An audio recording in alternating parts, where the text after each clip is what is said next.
Self-regulation of cell reactions. So, yung mga cells po natin sa ating katawan is yun po yung nagko-control ng mga chemical reactions para po walang masayang or magamit na napakarami or kahit kaunti na energy sa ating katawan. At usually po, ito po ay nangyayari sa enzymes.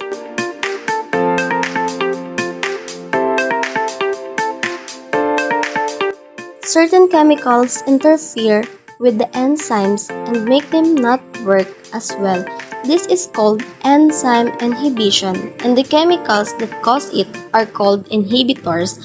To understand how enzyme inhibitors work, we must know how enzymes normally function. This represents our enzyme, and ito po yung active site ng ating enzyme. So, ang ating inhibitor po is nag-function lamang po siya kapag ito pong inhibitor ay nag-lock na sa active site ng ating enzyme. So, ito rin po ay tinatawag na competitive inhibition. So, then ito po yung ating substrate. So, sa competitive inhibition po, dito po nangyayari yung kapag ito pong ating inhibitor is pumasok na sa active site ng ating enzyme, yung ating pong substrate can no longer attach to our active site. So, kapag hindi po naka-attach ang ating substrate sa active site ng ating enzyme,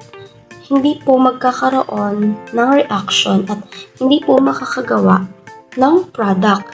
Kasi, nagkakaroon lamang po ng product kapag ito pong ating enzyme and substrate is nag-attach together at nagkakaroon po sila ng reaction hanggang sa magkaroon po ng product. So, dahil po sa competitive inhibition, wala pong nabubuong reaction together with the enzyme and the substrate dahil nakalock po yung ating competitive inhibitor sa active site ng ating enzyme. For the non-competitive inhibitor naman po, so, kung ito po yung ating enzyme, ito po yung ating non-competitive inhibitor, and ito po yung ating substrate. So, ang non-competitive inhibitor po is hindi po siya nakikipag-compete sa substrate para lamang sa active site. So, ang ginagawa po ng non-competitive inhibitor, nag-a-attach po siya sa ibang parte ng enzyme.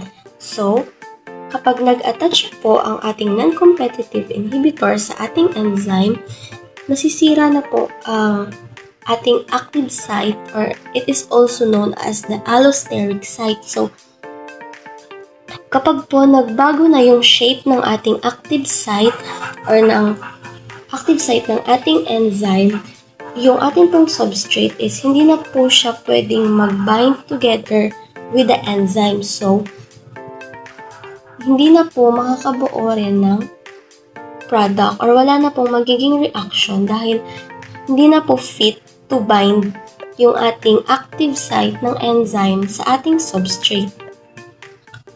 So, the last one naman po is the uncompetitive inhibitors. So, sa uncompetitive inhibitors naman po, so, ito po yung enzyme and then ito po yung ating substrate. So, nangyayari po ang uncompetitive inhibitors kapag nag-bind po ang ating enzyme and substrate, tapos, tsaka lang po siya pumapasok. So, kapag po nag-hug na together yung ating enzyme and substrate, dito po nangyayari yung ating uncompetitive inhibitors.